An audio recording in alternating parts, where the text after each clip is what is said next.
Good morning, everyone. The Select Subcommittee on the Coronavirus Pandemic will come to order, and I want to welcome everyone who's here today, as well as our witnesses.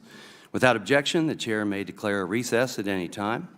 Pursuant to Rule 7D of the Committee on Oversight and Accountability, and at the discretion of Chairman Comer, Mr. Jordan, a member of the full committee may participate in today's hearing for the purposes of questions.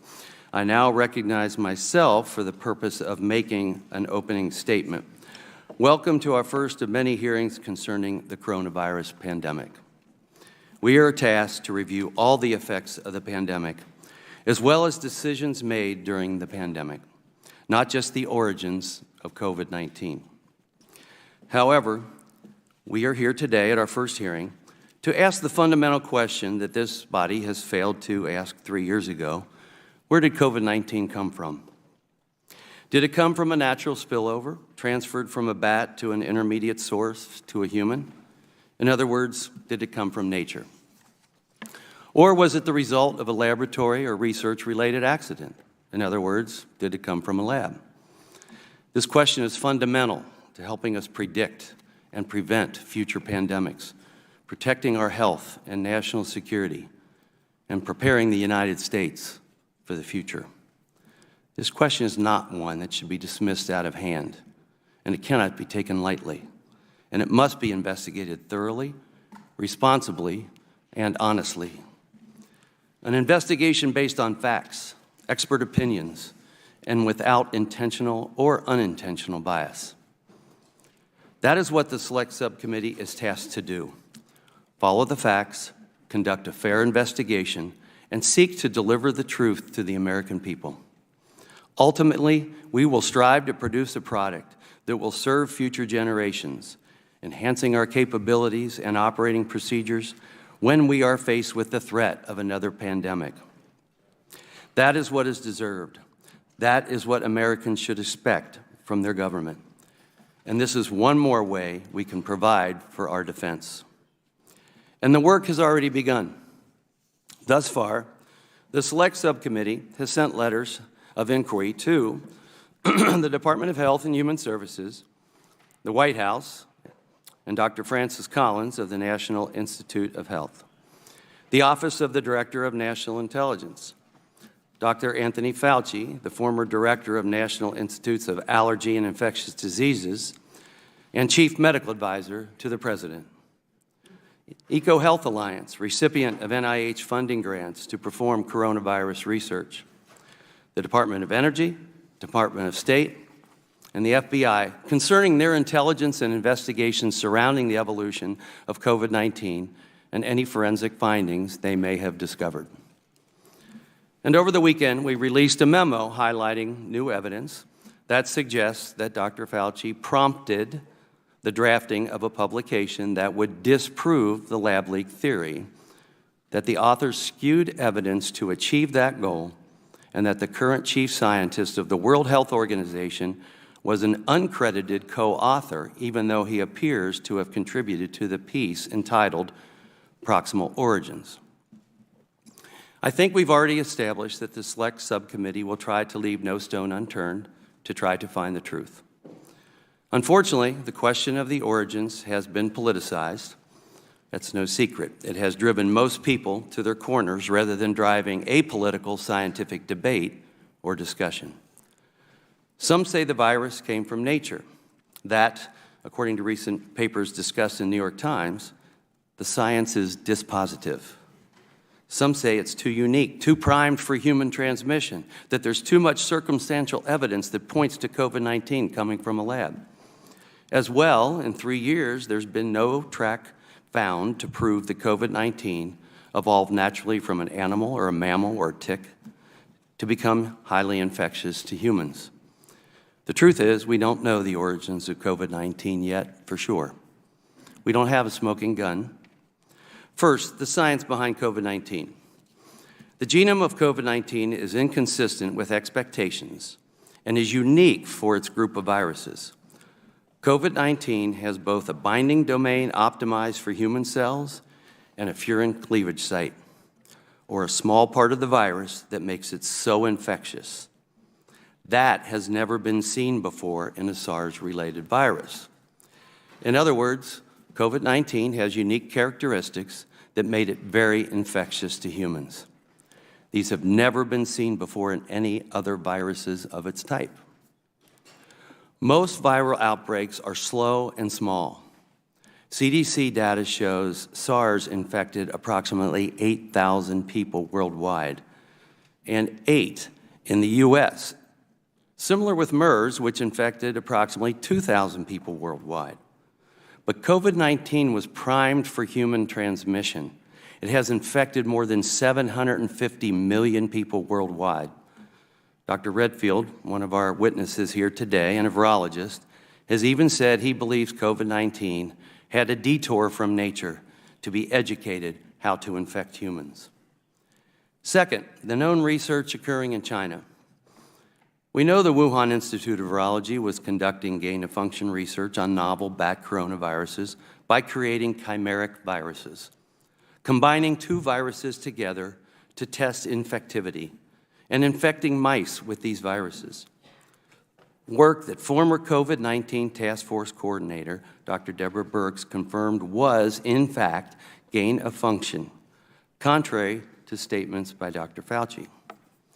We have learned that the Wuhan Institute has poor biosafety and was conducting this research at only biosafety level 2, described as the Wild West by Dr. Jeremy Farrar, a virologist from the UK, now chief scientist for the WHO. We have learned through a leaked DARPA grant application that with U.S. taxpayer backing, the Wuhan Institute proposed inserting furin cleavage sites into novel coronaviruses, the same unique genetic aspect of COVID-19. And we know, according to a State Department fact sheet, the multiple researchers at the Wuhan Institute were sick with COVID-19-like symptoms in the fall of 2019, before the Chinese officially announced the outbreak. Third, concerning actions of NIH and EcoHealth Alliance, records show that the National Institutes of Health, while the U.S. was under a moratorium on gain-of-function research, exempted EcoHealth Alliance and the Wuhan Institute from this very ban. Records show that the National Institutes of Health allowed EcoHealth to conduct risky research on novel coronaviruses at the Wuhan Institute without going through the Potential Pandemic Pathogen Department level review board. Records show that EcoHealth violated federal grant policy and failed to file its 5-year progress report for more than 2 years. Records show that EcoHealth violated the terms of its grant and failed to report an experiment that resulted in gain-of-function of a coronavirus at the Wuhan Institute. Fourth, for some reason that we do not yet know, leaders in the scientific community took action to attempt to convince the world that they should not take the lab leak theory seriously. Dr. Francis Collins stated he was more concerned with harm to international harmony than he was with investigating the lab leak. Dr. Fauci said the lab leak theory was a shiny object that will go away in time. The president of EcoHealth, Dr. Peter Daszak, orchestrated a letter in The Lancet that called the lab leak a conspiracy theory, a statement that directly benefited Dr. Daszak himself. And 4 scientists, after a conference call with Dr. Fauci, completely reversed their position. Dr. Christian Andersen said he found the genome inconsistent with evolutionary theory. And Dr. Robert Gary said he really can't think of a possible natural scenario, but a few days later published a paper saying the exact opposite. A paper based on the new emails we released claimed to be prompted by Dr. Fauci himself. And fifth, the intelligence. FBI Director Christopher Wray confirmed publicly that the FBI assesses COVID-19 most likely originated from a lab incident in Wuhan. And the Wall Street Journal reported the Department of Energy now also believes a lab leak is the most likely origin. These aren't run-of-the-mill agencies. The FBI used experts in biological threats and was reportedly supported by the National Bioforensic Analysis Center, and the Department of Energy used its own Z Division, experts in investigating biological threats. These are some of the facts as we know them, but there's so much more to do. We are here today to try and understand what and why.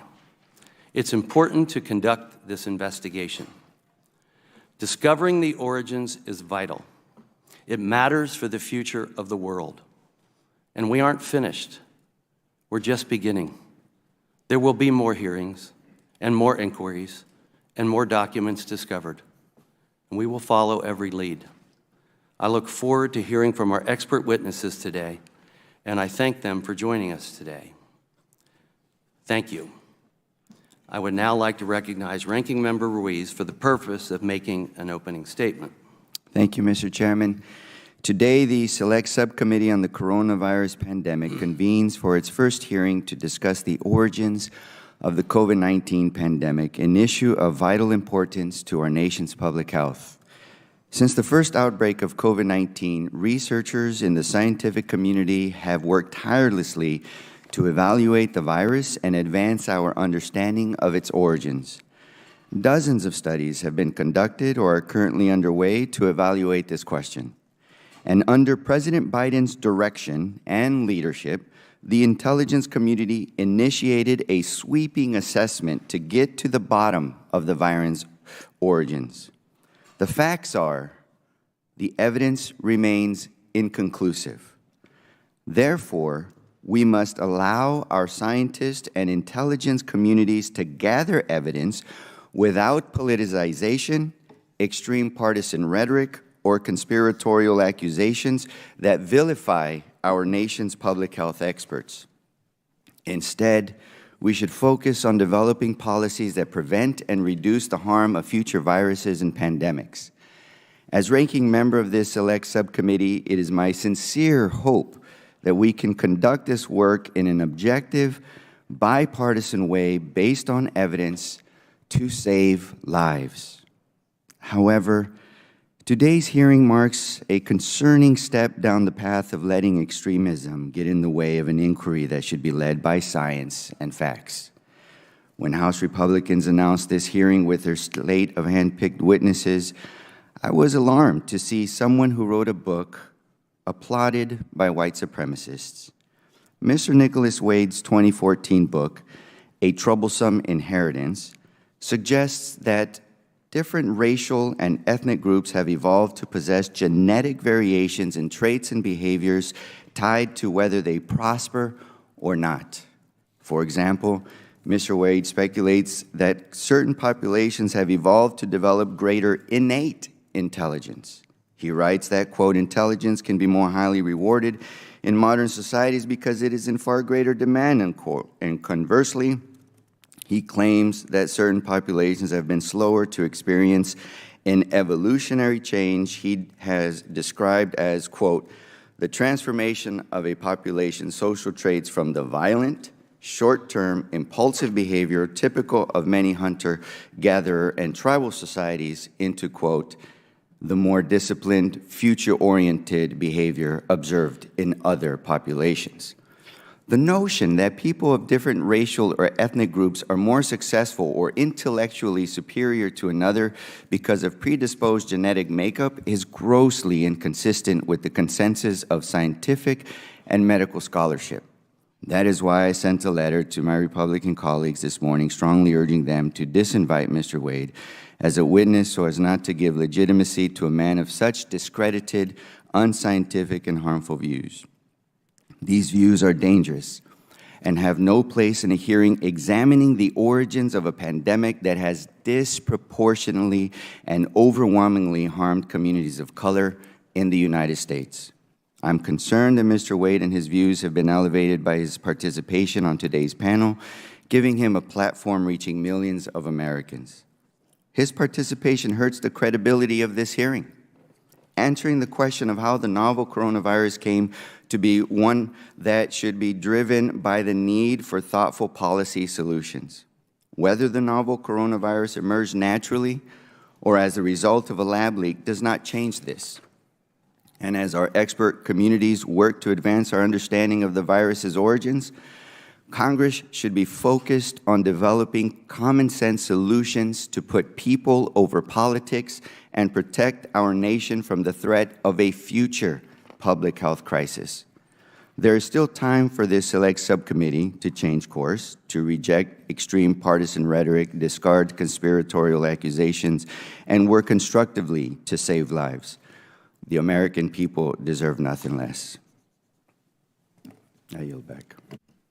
I thank the ranking member. I would like to remind the ranking member and all those here that the ranking member was informed of our witnesses 7 days ago, yet objected this morning. Now, I understand that they had some problems getting their witness because of COVID, but we just received who their witness was today.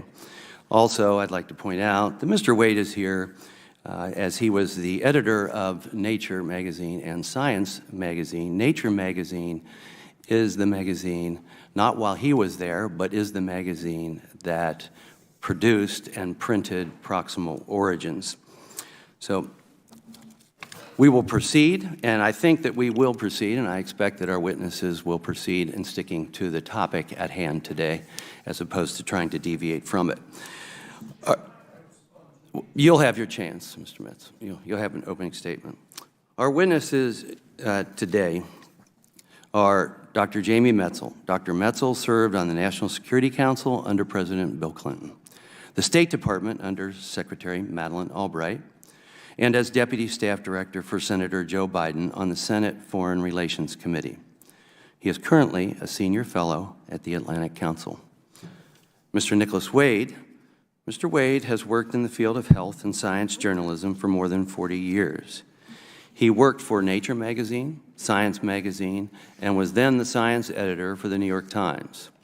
He is now a freelance journalist and author, writing extensively about COVID-19. Dr. Paul Auwaerter, did I say that correctly, sir? Okay. Dr. Auwaerter was the president of the Infectious Diseases Society of America, the largest professional society worldwide related to infectious diseases. He is currently a professor of medicine at Johns Hopkins University School of Medicine, serving as the clinical director for the Division of Infectious Diseases. Dr. Robert Redfield. Dr. Redfield has spent more than 45 years in medicine and is a virologist by training. He served as chief of the Department of Retroviral Research at the Walter Reed Army Institute of Research, co-founded the Institute of Human Virology at the University of Maryland, and was the director of the U.S. Centers for Disease Control and Prevention from 2018 to 2021, serving during the pandemic itself. Pursuant to Committee on Oversight and Accountability Rule 9G, the witnesses will please stand and raise their right hands.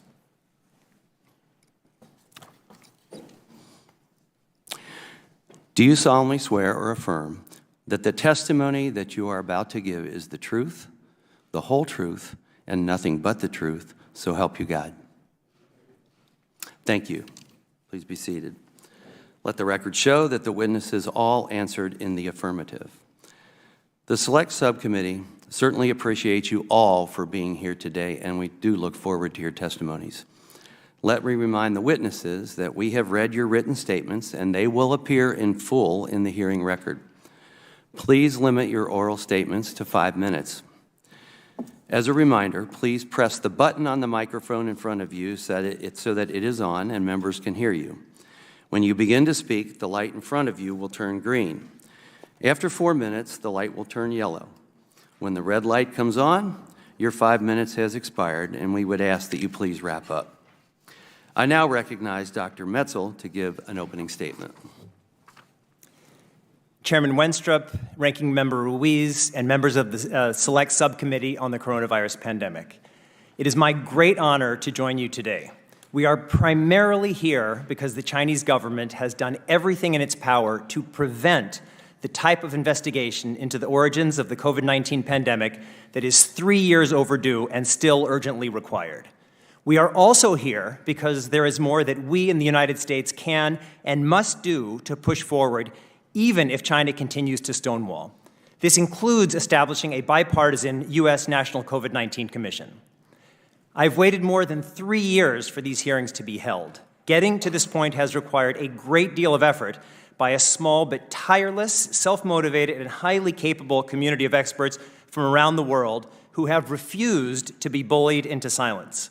Because so many of us have worked so hard for so many years against such ferociously strong headwinds to help lay the groundwork for these hearings, I joined you today with a deep and sincere request that your committee honor our work by making these hearings as evidence-based, probing, and solutions-oriented as possible. Understanding what went wrong and determining how we can do better must be the ultimate bipartisan and nonpartisan issue. I happen to be a Democrat, which is irrelevant to our work together. Since the start of the pandemic, I have been in close contact with officials in the Trump and then the Biden administrations, and have worked with members of Congress of both parties on the pandemic origins issue. Although my views are laid out more fully in my written testimony, I'd like to quickly highlight my key points. First, and most importantly, approximately 20 million people, including over 1 million Americans, have died as a result of COVID-19. These are our parents, partners, children, relatives, colleagues, and friends. We owe every one of these victims and ourselves the fullest possible investigation into how this avoidable tragedy unfolded and our best efforts ensuring that a catastrophe like this never happens again. Second, while the question of pandemic origins remains open, there can be no doubt that a research-related origin remains a very serious possibility, if not a distinct probability. There is no smoking gun proving a laboratory origin hypothesis, but the growing body of circumstantial evidence suggests a gun that is, at very least, warm to the touch. Those feeling otherwise also deserve to have their perspectives and research carefully considered. We should all be open to evolving our views as new evidence emerges.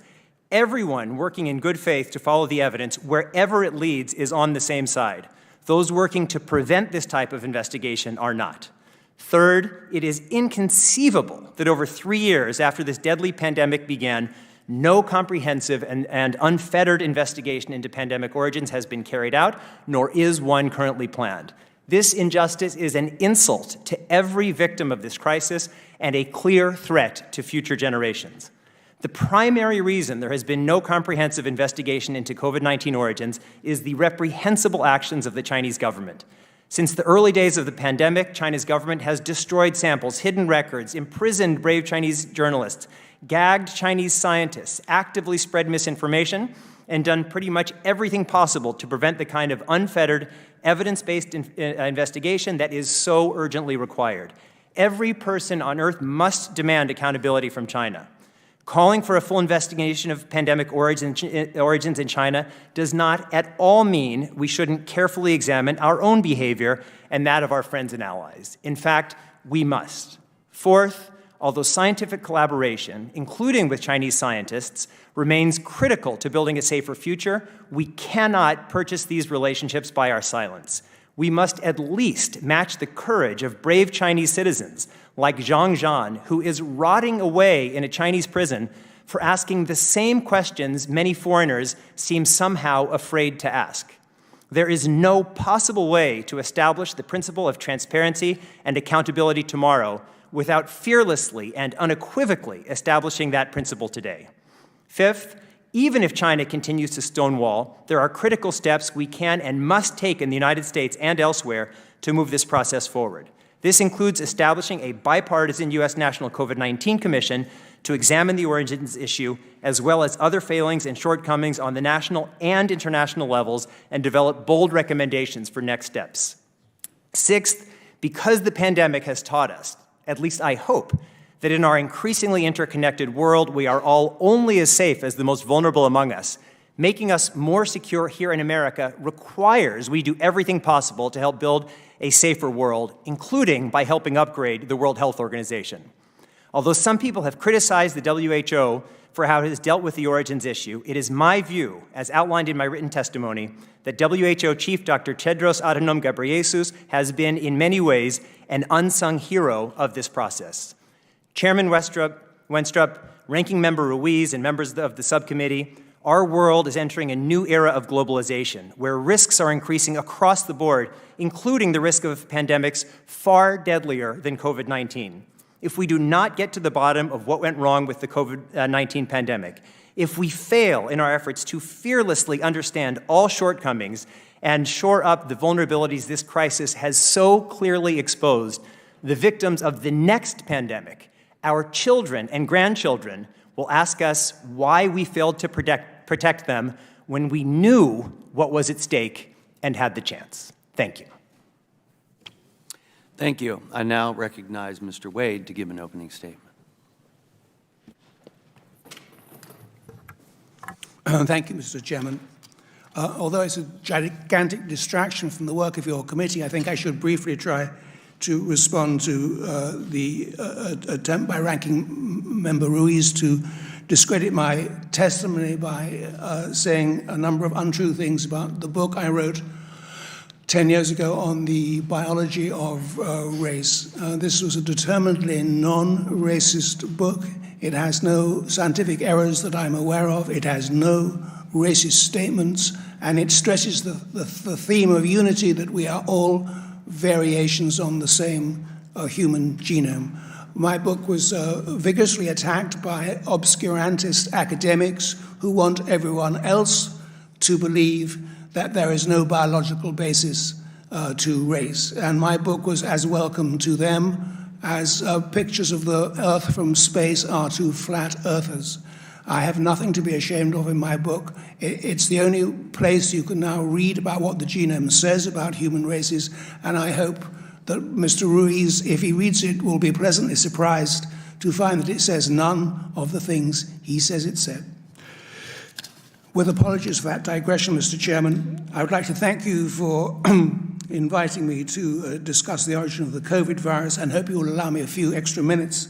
I'm a science writer, and I've worked on two leading research journals, Nature and Science, and then for 30 years on the New York Times, where I was an editorial writer and the science editor.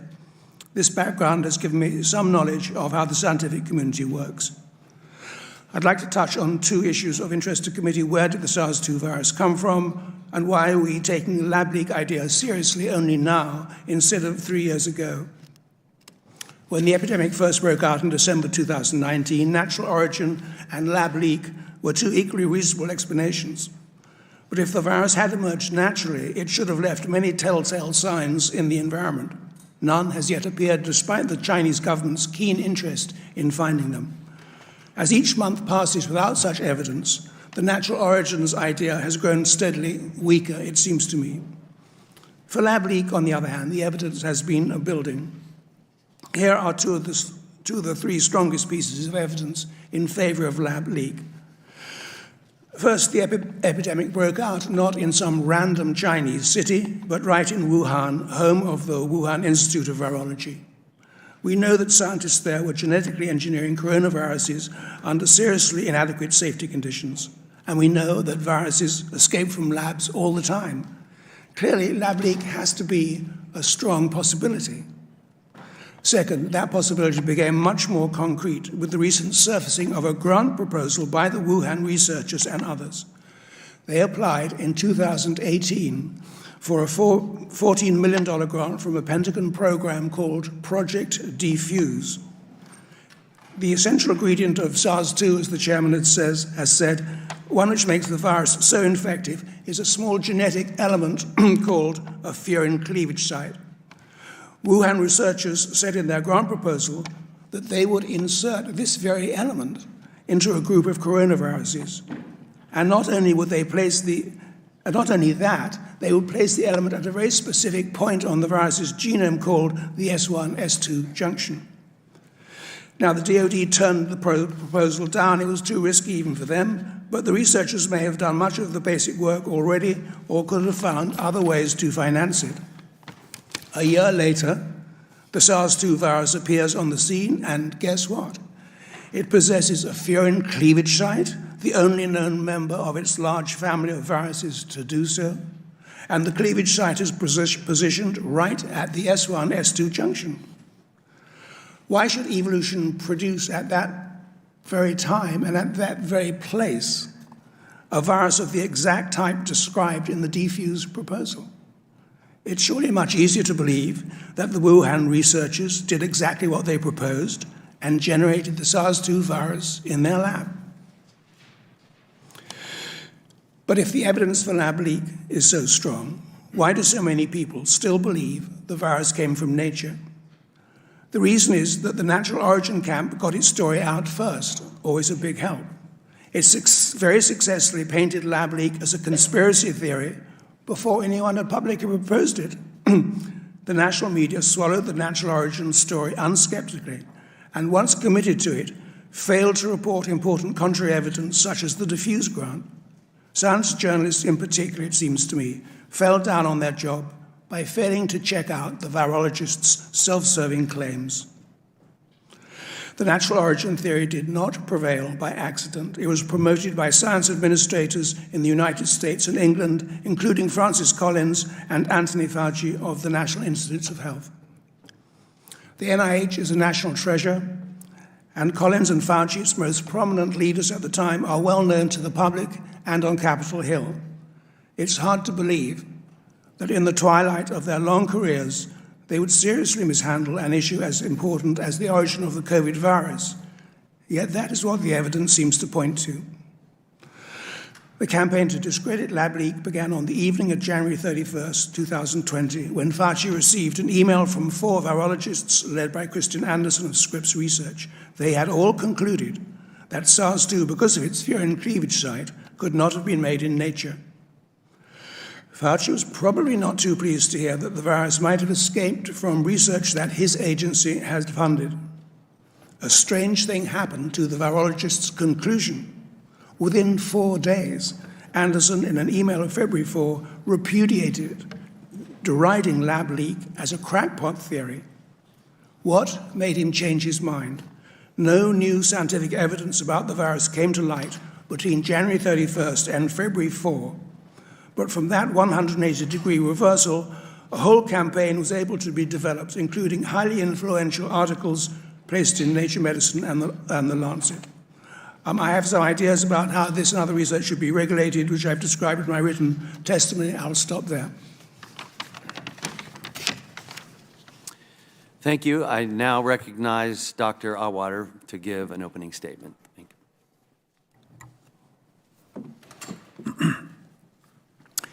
Chairman Winstrup, Ranking Member Ruiz, and distinguished members of the subcommittee, thank you for the opportunity to testify. Though I'm from the Johns Hopkins University School of Medicine, I speak on behalf of the Infectious Diseases Society of America, and my statements do not represent Johns Hopkins. Over 1 million Americans have died from COVID, losses that magnify the tremendous suffering among countless families in our country. As a physician caring for patients with COVID for over 3 years, we need to deepen our understanding of the virus's origins and apply experience from the pandemic to improve our preparedness, prevent disease, and save lives. Investigations must be objective and driven by appropriate scientific and intelligence experts who present unbiased findings. Investigations are ongoing. There's no consensus yet about the virus's origins. The Department of Energy, with low confidence, determined the virus escaped from a laboratory in China based on classified information unavailable to the public. The FBI reached its conclusion with moderate confidence. On the other hand, many virologists believe compelling evidence points to an animal origin. They conclude that coronavirus most likely jumped from a caged wild animal into people at a seafood market. We may never know the origin conclusively. Making claims that cannot be supported sufficiently by available data only fuels confusion and mistrust. Regardless, we can learn valuable lessons from these investigations to prevent outbreaks and pandemics of any origin. A robust public health infrastructure and global coordination are essential for surveillance to identify, track, and contain potential threats. Pathogens respect no borders. We must collaborate internationally to foster an unsuspicious atmosphere where global information sharing about infectious diseases is transparent, complete, and rapid. 20 years ago, the SARS outbreak provides an instructive example of what can be achieved through multi-country scientific and public health collaboration. Within 6 months, these collective efforts were successful in staunching the virus, and it has not reappeared. Greater transparency about science, decision-making, and public health will help improve health literacy and rebuild trust in science and public health, including understanding why recommendations evolve as knowledge grows. If people are better prepared to understand science, they will be more comfortable deciding how to protect themselves and their loved ones best. The U.S. should invest in an expert workforce to leverage preparedness tools to benefit all communities, meaning recruiting and training.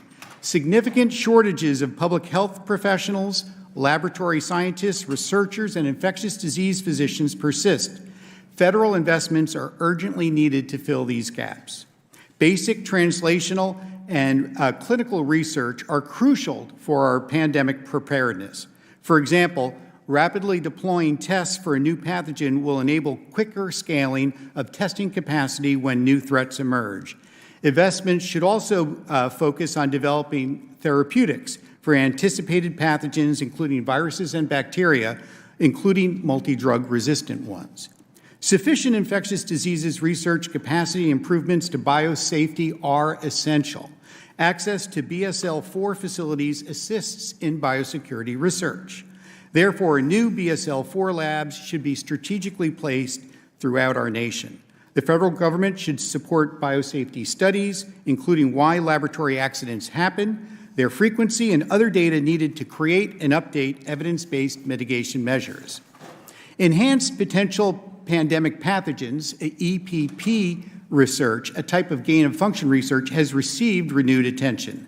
Such efforts can help understand possible human-pathogen interactions, assess the likelihood of emerging pandemics, and inform preparedness efforts, including surveillance and medical countermeasure developments. While such research is inherently risky, requiring strict oversight, there are risks if we don't undertake this type of research, leaving us unprepared. Unbiased bodies with appropriate scientific expertise should perform this oversight.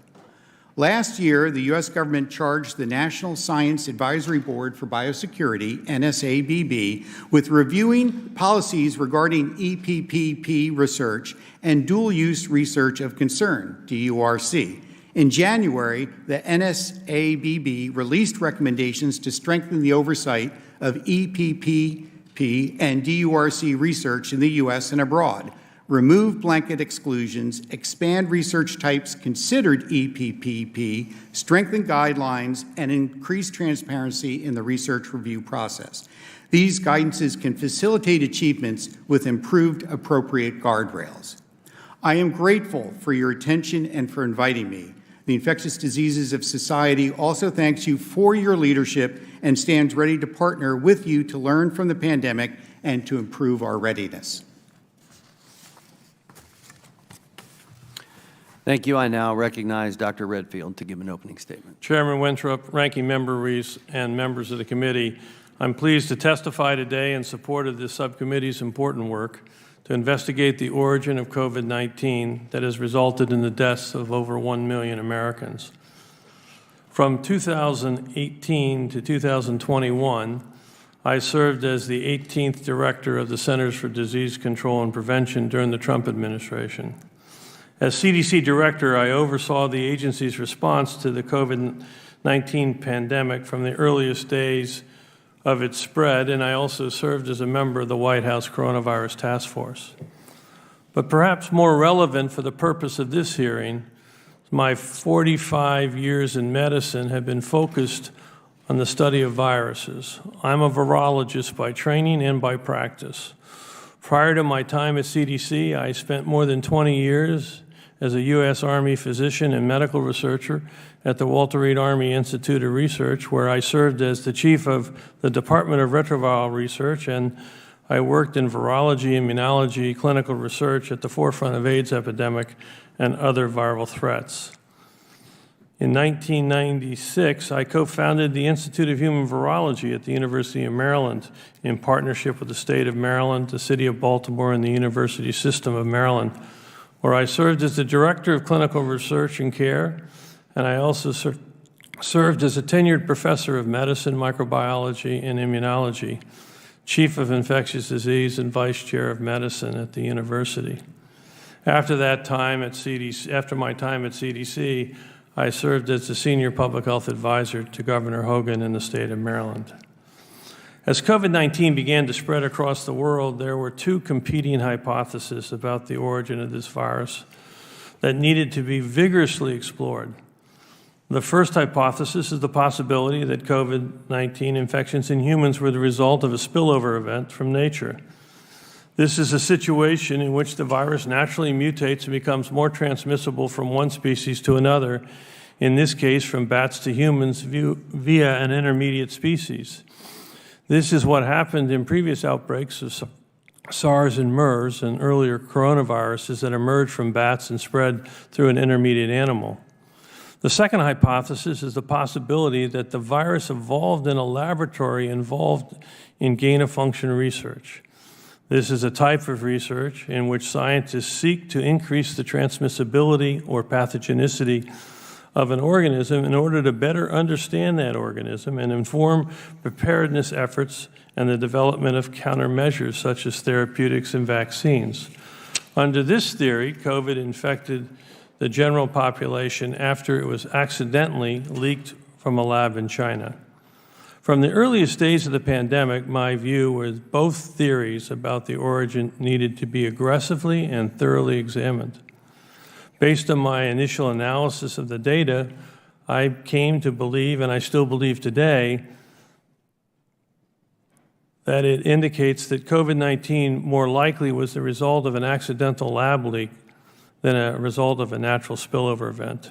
This conclusion is based primarily on the biology of the virus itself, including the rapid high infectivity for human-to-human transmission, which would then predict rapid evolution of new variants, as well as a number of other important factors, which also include the unusual actions in and around Wuhan in the fall of 2019, all of which I'm happy to discuss today.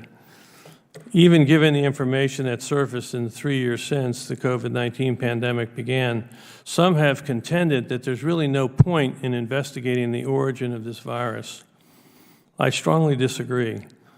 There is a global need to know what we are dealing with in COVID virus because it affects how we approach the problem to try to prevent the next pandemic. The understanding of the origin of COVID is critical to future science research, particularly as it affects ongoing ethical debate around gain-of-function research. Gain-of-function research has long been controversial within the scientific community. In my own opinion, COVID-19 pandemic presents a case study on the potential dangers of such research. While many believe that gain-of-function research is critical to get ahead of viruses by developing vaccines, in this case, I believe it was the exact opposite, unleashing a new virus to the world without any means of stopping it and resulting in the deaths of millions of people.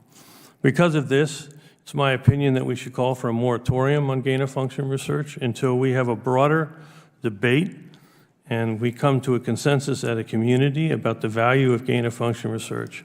This debate should not be limited to the scientific community. If the decision is to continue with gain-of-function research, then it must be determined how and where to conduct that research in a safe, responsible, and effective way. I thank you for inviting me here today. As we explore this important topic, I look forward to answering your questions. Thank you. Thank you. I thank you all. I now recognize myself for questions. I have said since we started this that the goal of this committee would be to come away with some capabilities or at least standard operating procedures in an effort to be able to predict the next pandemic, prepare for the next pandemic, protect ourselves from the next pandemic, and hopefully prevent the next pandemic. But first I want to ask each of the witnesses, yes or no, does the origin of COVID-19 matter to protect the globe from future pandemics? We'll go down the line. Dr. Metzl. 100% absolutely and completely yes. Mr. Wade? Yes. Dr. Auwaerter? Yes. Dr. Redfield? Yes. Okay. So we're all on the same page there. Dr. Mitzel, I have a question for you. You know, we've heard the testimony, and we know scientifically fact that we have found in the past with these types of viruses, coronaviruses in particular, SARS, MERS, we found an intermediary. My question is, do you feel that we, as a scientific community around the world, have robust capabilities to do that type of investigation to find an intermediary? We have the assets we need for that. Technically, we do, and we know that the Chinese government has actually been very aggressive in trying to find that kind of intermediary host animal. They've sequenced about 100,000 animals. They haven't found anything. In SARS and MERS, as you mentioned, those intermediary hosts were found relatively quickly. And so given that the Chinese government has every incentive to find an intermediate host, I think it's very significant that that hasn't been found, but we have that capability, and everybody has a reason to want to find it, particularly the Chinese government, and I think it's very telling that after 3 years we still haven't found it. Dr. Arwad, I ask you the same question about those capabilities. Microphone. Yep. I would agree that we have the technical capabilities. What I would say, though, is with coronaviruses, they are highly mutable, which we've seen over these past 3 years as the virus has evolved. And regarding finding intermediaries, there are examples, for example, with Ebola virus, where we have not yet found a clear intermediary, despite looking very hard. And no one thinks that came about from a lab accident, decades ago. So I think it's still an open question. I think everything does need to be explored. There's always opposing points of view here that need to be weighed, and not all hypotheses are weighed equally. Yeah, I think it's interesting you talked about them being highly mutable. I assume they can be mutable in a lab. Dr. Redfield, are you an advocate for a moratorium on gain-of-function research, particularly research on potential pandemic pathogens, and why?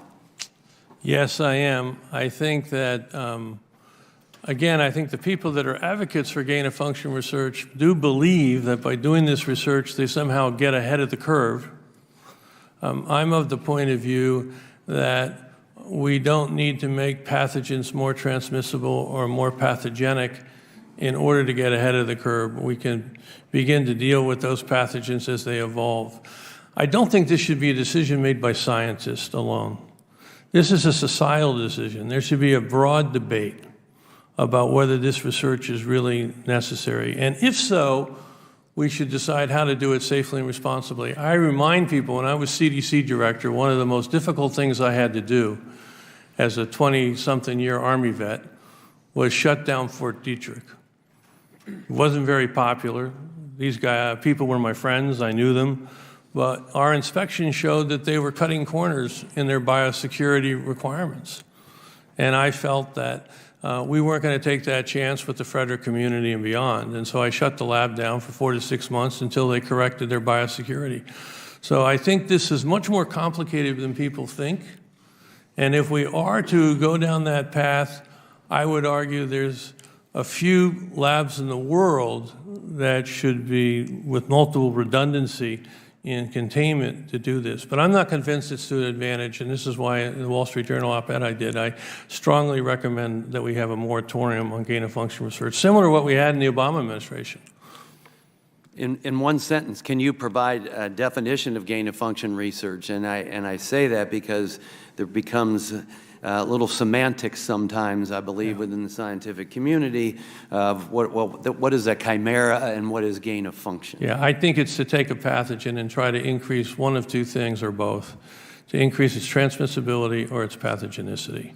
I disagree with some of my colleagues at NIH to say the definition is restricted to a pathogen that's already a pathogen. If I make a non-pathogen pathogenic, that's gain-of-function. So in your expert opinion, was the Wuhan Institute conducting gain-of-function research on coronaviruses? Thank you. So one other path of questioning for you, Dr. Redfield. Proponents of this research claim it may result in vaccines or maybe even stop a pandemic. Dr. Redfield, has gain-of-function created any life-saving vaccines or therapeutics to your knowledge? Not to my knowledge. Has gain-of-function stopped a pandemic, in your opinion? No, on the contrary, I think it probably caused the greatest pandemic our world has seen. Do you find any tangible benefits to gain-of-function research at this time? I personally don't, but I do want to stress, I think the men and women that support it are people of good faith because they truly believe it's going to lead to a potential benefit. I disagree with that assessment. Thank you. I now recognize the ranking member, Dr. Ruiz from California, for his questions. Thank you, Mr. Chairman. The Select Subcommittee's first hearing should provide an opportunity for our members to carry out credible, responsible oversight to prevent and prepare for future pandemics. Instead, House Republicans invited a writer whose extreme and dangerous views have been echoed by white supremacists to testify on the issue of the novel's coronavirus origins. In May of 2014, David Duke, former Grand Wizard of the Ku Klux Klan, hosted a radio show praising Mr. Wade in his book, A Troublesome Inheritance. Mr. Wade, are you aware of David Duke's praise of your views on his website? When my book first came out, Mr. Ruiz, I think the extreme right wing thought it would help their cause, but they very soon dropped referring to it because when they actually read it, as many people who talk about my book have not, well, they found that David Duke did read your book. In fact, he had a whole radio talk show about it and described it in detail, and he did endorse your views. On a post, davidduke.com, promoting his radio show, he states, quote, "Hear Dr. David Duke speak on the former science editor for the New York Times, who has now essentially embraced the scientific racial truth that Dr. Duke wrote extensively about in My Awakening and has written about for more than 35 years. You see, Mr. Wade's book deploys dangerous tropes and stereotypes about minority communities under the guise of science. His assertions define the overwhelming consensus of scientists and researchers, including those in the fields of population genetics and evolutionary biology. Dr. Redfield, as a former CDC director, do these views trouble you? I'm sorry, I was distracted. I'm sorry, I was distracted. Would do the views that I mentioned and the David Duke's endorsements of Mr. Wade's book trouble you? I'm not a fan of David Duke at all. I do think that Nicholas Wade, and I've followed his work over 30 years, is an outstanding science reporter and has contributed substantially, both in Nature Science and, of course, leading the New York Times. You know, there are 140 faculty members and experts who strongly disagree with you. In fact, more than 140 faculty members and experts jointly condemned Mr. Wade's book in a joint letter to the New York Times book review stating, quote, "We reject Wade's implication that our findings substantiate his guesswork. They do not. We are in full agreement that there is no support from the field of population genetics for Wade's conjectures." Mr. Chairman, I'd like to enter this letter into the record.